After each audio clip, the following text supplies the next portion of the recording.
सिंध जी तारीख़ ते तहक़ीक़ जे सिलसिले में रुख सिंधी दोस्तनि ऐं साथियुनि सां मुख़ातिबु आहियां।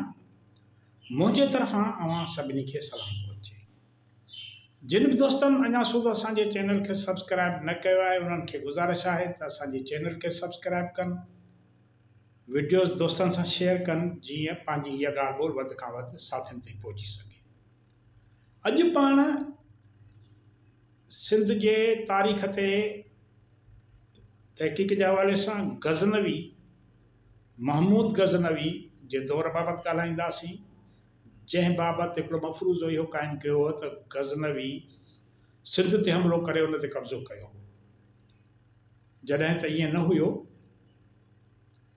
हू हितां पंहिंजे लश्कर समेत रवानो थियो हो ऐं सिंधी माण्हुनि जे सख़्तु मज़ामत सबबु हू हिते कब्ज़ो न करे सघियो हो, पर गज़ने रवानो थी वियो। हाणे ही सिंध जो हिकिड़ो नामेरो तारीख़दान आहे मोहम्मद सूमार शेख, उन जो किताबु आहे कच्छ जो रण। उन में हुन सुल्तान महमूद गज़नवी जे सिंध ते हमले बाबति ॻाल्हि ॿोल कई आहे। हू ॿुधाए थो त गज़नवी जेको हुयो, गज़नवी जो दौर हुयो सन 1028 ईस्वीअ खां 1187 ईस्वी ताईं रहियो। हाणे इन दौर में सिंध में जेके अरबन जूं हुकूमतूं हुयूं उहे कमज़ोर थी चुकियूं। हिते मक़ामी राज इक़्तिदार संभाले रहिया हुआ, मुख़्तलिफ़ इलाइक़नि ते उन्हनि पंहिंजी हाकमियत क़ाइमु कई हुई। जॾहिं 1025 ईस्वीअ में सिंध ते गज़नवी जो हमलो थो थिए, उन खां अॻु ई हिते इस्माइलियुनि जी आज़ाद हुकूमत क़ाइमु थी चुकी, इस्माइली सिंधी।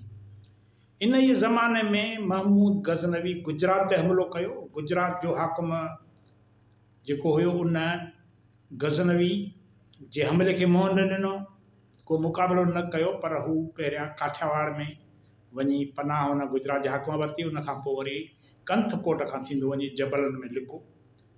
महमूद गज़नवी कच्छ जे नंढे रण मां थींदो सिंध ते काहे आहे, सिंध ते हमलो अची कयईं।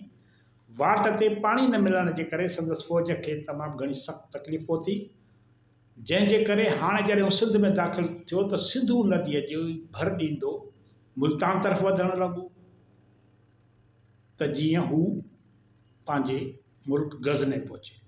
हाणे जॾहिं हू सिंध में दाख़िल थो गज़नवी थिए, महमूद गज़नवी, त हुनखे सिंधी माण्हू, सिंधी कबीलनि ऐं राजनि जी विख विख ते मुक़ाबले खे मुंहुं ॾियणो पवे थो। माना हुनखे हितां ईअं सवलाई सां गुज़रणु न ॾिनो वियो। हू जॾहिं गुजरात खां हितां थींदो हेॾे आयो सिंध जी हदनि में, त हुनखे पहिरियां जेको आहे सो रस्ते ते सिंधी जतन ऐं मीर बहर सां मुक़ाबिलो करणो पियो। उन्हनि मीर बहरनि ऐं जतन संदसि फ़ौज ते राता ॾिना ऐं छापामार जंग शुरू कई। छापामार जंग जो के जदीद दौर में हुनखे गोरीला वेट चइबो आहे, गोरीला जंग। त हुननि सिंधी जतन ऐं मीर बहरनि गज़नवी फ़ौज ते हमला करे शुरू करे ॾिना ऐं उनखे नुक़सानु पहुचाइणु शुरू कयो, जंहिं करे तारीख़ूं लिखनि थियूं त महमूद गज़नवी खे तमामु घणी तकलीफ़ पहुती। इनखे इहो यकीन थी वियो त इहो सभु कुझु मंसूरा जे हाकम जे इशारे थी रहियो आहे। मंसूरा जेको उन वक़्तु सिंध जे गादीअ जो शहरु हुयो। हाणे उन टाइम ते जेको मंसूरा जो हाकुम हुयो उहो ख़फ़ीफ़ सूमरो हुयो। अरबन खां पोइ ही मक़ामी कबीलो हुयो जंहिं सिंध जे मंसूरा ते पंहिंजी हुकूमत क़ाइमु कई। हाणे ख़फ़ीफ़ सूमरे जी हुकूमत अञा ताज़ी हुई, हुन में एतिरो दमख़म न हुयो, हुनजी तयारी न हुई जो गज़नवी जहिड़े वॾी फ़ौज, वॾे लश्कर खे मुंहुं ॾेई सघे। इन करे ख़फ़ीफ़ सूमरो जंग करण बदिरां जंग में निकितो। माना बादशाह जंग नथो करे, आवाम विड़े थो। जॾहिं सुल्तान महमूद गज़नवी शहर ते हमलो कयो त हाकुम भॼी वियो, केतिरा ई शहरी मारिजी विया ऐं केतिरा ई वरी दरिया सिंधू दरिया में विढ़ंदे ॿुॾी फोत थी विया।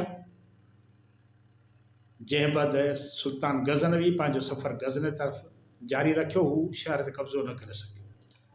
सुल्तान सोमनाथ खां पोइ कंथकोट जे क़िले ते हमलो कयो, उनजी सिर पटे छॾियईं।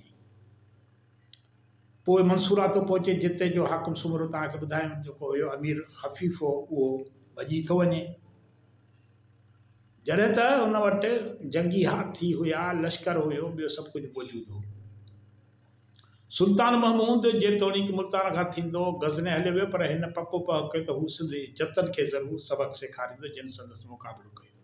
हिन सन 1027 ईस्वीअ में हिकु वॾे लश्कर सां मुल्तान मां 1400 ॿेड़ा तयारु कराए बर्छियुनि वारनि सिपाहियुनि खे साण करे उनजे हिकु जेको ॿेड़े में 20 ॼणा सुवार हूंदा हुआ, जिन वटि तीर कमान हुया, ज़हरीला तीर कमान, उहे सिंधु नदीअ जे ॿिन्ही पासनि खां रवाना कयईं त जतन सां मुक़ाबिलो करे।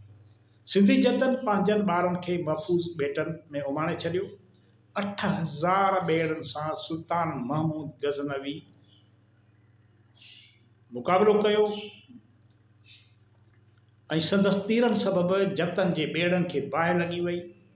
सिंधी जतन जेतोणीकि तमामु बहादुरी सां मुक़ाबिलो कयो, पर हू हिकिड़ी मुनज़िम फ़ौज सां मुआदो अटकाए न सघिया। जंहिं बैदि सुल्तान गज़नवी संदनि ज़ालुनि ऐं ॿारनि खे गिरफ़्तार कयो ऐं शहर मां फुरलुट कई, इलाइक़े मां फुरलुट कई ऐं उहा सॼो सामान खणी फुर जो सामान खणी गज़ने हलियो। सन 1030 ईस्वीअ में सुल्तान महमूद गज़नवी जॾहिं गुज़ारे थो वञे, लाॾाणो करे थो वञे, त उनखां पोइ संदसि सुल्तान महमूद जे फतेह कयल इलाइक़नि जे हुक्मरान संदसि पुट थो थिए, उनजो नालो आहे सुल्तान मसूद। सुल्तान मसूद हाकुम थो थिए। सुल्तान महमूद सोमनाथ खां मोटंदे मंसूरा ते कुझु टाइम ते कब्ज़ो त कयो हो। हिन हबारियुनि खां करामतियुनि हुकूमत उन वक़्तु वठी छॾी। मंसूरा खां मुतासिर थी नसर नेशापुर में सैदिया नाले अरबी मदरसो जारी करायो। गज़ने पिणु मंसूरा ऐं बगदाद जो नकुल हुयो। गज़नवीअ जे ॾींहंनि में सॼी सिंध सां गॾु ॾखिण सिंध बि असलूकन माण्हुनि जे हथ में अची चुको हो। सन 1048 ईस्वीअ में अबुल क़ासिम जॾहिं सिंध में आयो ऐं हलियो वियो, उनखां पोइ 1049 ईस्वीअ में सुल्तान अली बिन मसूद तख़्त ते वेठो। उन देबल ताईं सिंध ते कब्ज़ो कयो। अब्द रशीद जे ॾींहंनि में सिंध नोस्तगीन जे हथ में हुई। सन 1098 ईस्वीअ में सुल्तान मसूद तोगातगीन खे पंजाब ऐं सिंध संभालण ॾिनी। अरसलान शाह जे ॾींहंनि में मोहम्मद बाहिलियम सिंध जो वाली थी आयो। बैराम शाह हुसैन बिन इब्राहिम अलवीअ खे सिंध जो वरी हाकिम मुक़ररु कयो। इन खां पोइ वरी गज़नवियुनि में को हाल न रहियो। के अरब जेके रियासतूं हुयूं सिंध मां गज़नवी हुक्मरान खे ख़राज अदा कंदियूं हुयूं। बाक़ी जेकी सिंधियुनि जूं मक़ामी हुकूमत हुयूं उन्हनि कॾहिं बि गज़नवी हुकूमत जी सलामी कोन ॾिनी, न वरी उन्हनि खे को ख़राज ॾिनो। ॾंड जी रक़म चइजे या भुंग चइजे। अरबन जो जेको ज़ोर हो, गज़नवी ख़ानदान जे हमलनि सबबु जेको थोरो घणो ज़ोर सिंध में उहो बि टुटी पियो। होॾां सिंध जा जेका असलूका बाशिंदा जेके पंहिंजे मुल्क में ग़ुलाम हुया, तिन इहो वझ वठी नंढनि नंढनि रियासतुनि खे पंहिंजे कब्ज़े में आंदो। सूमरा ख़ानदान बाक़ाइदे कमज़ोर अरब रियासतुनि मां फ़ाइदो वठी ॾखिण सिंध यानी मौजूदा कच्छ सूत सॼे लाड़ जो हाकुम बणियो ऐं आहिस्ते आहिस्ते सूमरा ख़ानदान सॼी सिंध जो हाकुम बणिजी वियो। समा जत ऐं ॿिया जेके क़दीम जंगजू क़बीला हुया, उहे सिधी ॻाल्हि आहे त सूमरनि जे इक़्तिदार में अचण ते ख़ुशि न हुआ। हुननि चयो भई असां विड़िया आहियूं, असां जंगियूं कयूं, असांजो इक़्तिदार ते हक़ आहे। बहरहाल हू सूमरनि सां जंग में झेड़े में ताक़त में पुॼी न सघिया ऐं उनखां अॻु जेके हुननि अरबनि सां जंगियूं कयूं उनखां पोइ बेज़ार थी चुका। तंहिं करे सूमरनि सां हिननि जंग जोड़णु नथी घुरी ऐं सूमरनि जे इक़्तिदार खे क़बूल करे वरितो। अहिड़े नमूने सूमरनि लाइ सिंध में हुकूमत करण लाइ मैदान साफ़ ऐं खुलियल हो। सिंध जा जेके जत क़बीला हुआ 712 ईस्वीअ खां 853 ईस्वी ताईं सिंध जा जेके अरब हुक्मरान उन्हनि ख़िलाफ़ लाॻीतो 140 साल बग़ावतूं कंदा रहिया। माना इहो न हो त जॾहिं सिंध में अरबनि जी हुकूमत क़ाइमु थी त अरब सुख सां वेठा हुआ, सिंध ते हाकिम रहिया, पर हितां जा मक़ामी माण्हू मक़ामी क़बीला हुननि ख़िलाफ़ विढ़ंदा आया, बग़ावतूं कंदा आया ऐं हुननि ते हमला कंदा आया, गोरीला वेड़ थींदी रही। सन जॾहिं 854 ईस्वी में हबारी ख़ानदान सिंध जो ख़ुदि मुख़्तियार हुक्मरान बणिजी चुको हो ऐं अरबन सां पंहिंजो जेको वास्तो हुयो नातो टोड़े चुको हो। हाणे इहे अरब जेके हुया, हबारी अरब जेके आहिनि 768 धारे सिंध में अची आबाद थिया। हिन करे हुननि सिंध खे पंहिंजो वतन बणाइणु शुरू कयो। हुननि जी वक़्तु गुज़रण रहणी कहणी रीतियूं रस्मूं सिंधी बणिजी चुकियूं। हिननि इक़्तिदार हासिलु करणु शर्त सिंध जे बिगड़ियल मुआशी निज़ाम खे दुरुस्त कयो, सिंध जे वेड़ा क़बीलनि सां दोस्तीअ वारो रवैयो इख़्तियार कयो, हिननि खे पंहिंजो कयो, जंग ख़तमु कराई। हिननि ख़ुदि बगदाद जे ख़लीफ़े खे ख़राज ॾियण खां इनकार करे छॾियो। उज़र इहो ॾिनो बाबा सिंध जी मुआशी हालत तमामु ख़राबु आहे, असां तव्हांखे नथा कुझु ॾेई सघूं, पर सिर्फ़ु जुमे ऐं ईद जी नमाज़ में ख़लीफ़ा अल मुस्लिमीन जे नाले वारो ख़ुतबो ज़रूरु पढ़ियो वेंदो। माना अरबन जे इक़्तिदार जो सिंध में वञी सिर्फ़ु जेको इहो हिकिड़ी निशानी बची जो ख़ुतबे में हुननि जो नालो वरितो वेंदो, बाक़ी बि हुननि जो ॿियो हिते को सियासी असर रसूख़ न रहियो। हाणे हीअ जेके हबारी हुया बहितरीनु मुंतज़िम हुया, ज़राइत जा माहिर हुया। हिननि सूमरनि जे बहिराणियुनि में उसिरियल सियासी सघ सां मुफ़ाहमत कई ऐं हुननि सां कंहिं झेड़े झटे में न आया, जंग में न आया। हुननि जे जीअं हू ताक़त कंदा विया, इक़्तिदार हासिलु कंदा विया, त हुननि सां हुननि हबारियुनि जेको आहे सो का अणबड़त न कई, पर हुननि जे इक़्तिदार खे तस्लीम कयो।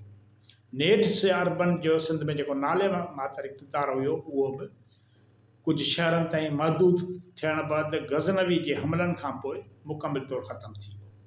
अहिड़े तरीक़े सां 1010 ईस्वी में मक़ामी सूबरा सिंध जे इक़्तिदार जा धनी थी चुका हुआ। सिंध जा वेड़ा कई जेके बाग़ी क़बीला हुया, ख़ासि तौर जत जेके उहे बि मुसलमान थी चुका हुआ ऐं पुरअमन शहरी बणिजी चुका हुआ। हिननि पंहिंजे वतनी ऐं सिंधी सूबरा क़बीले जी हुकूमत सां मुफ़ाहमत वारी पॉलिसी इख़्तियार कई, जंग जहिड़ो ख़तमु कयो। अहिड़े नमूने सां सुल्तान महमूद गज़नवी बाबति जेको इहो हिकिड़ो ग़लति तासुर फैलायो आहे त हुन सिंध ते कब्ज़ो कयो हो ऐं सिंध में हुक्मरानी हुनजी रही, त का बि सिंध में हुक्मरानी गज़नवी जी न रही हुई। गज़नवी हितां रुॻो गुज़रियो हो, उनखे हिते सख़्तु मज़ाहिमत खे मुंहुं ॾियणो पियो। गज़नवीअ जेके हिते हमला कया, 47 हिन इलाइक़े में हमला कयईं, उत्तर अफ़गानिस्तान में निकिरी हिते 47 हमला कयईं। उन्हनि मां 17 सोमनाथ ते हमला कई ऐं बाक़ी 30 ॿियनि मुल्कनि ते कयईं। जॾहिं त सिंध में हुन जेके हमला कया, उन में हुनखे सख़्तु मज़ाहिमत खे मुंहुं ॾियणो पियो ऐं नेठि हू पंहिंजे इलाइक़े गज़ने ॾांहुं रवानो थी वियो, जिते हुन वफ़ात कई। अव्हां जी वॾी वॾी महिरबानी। ईंदड़ वीडियो ताईं इजाज़त ॾियो।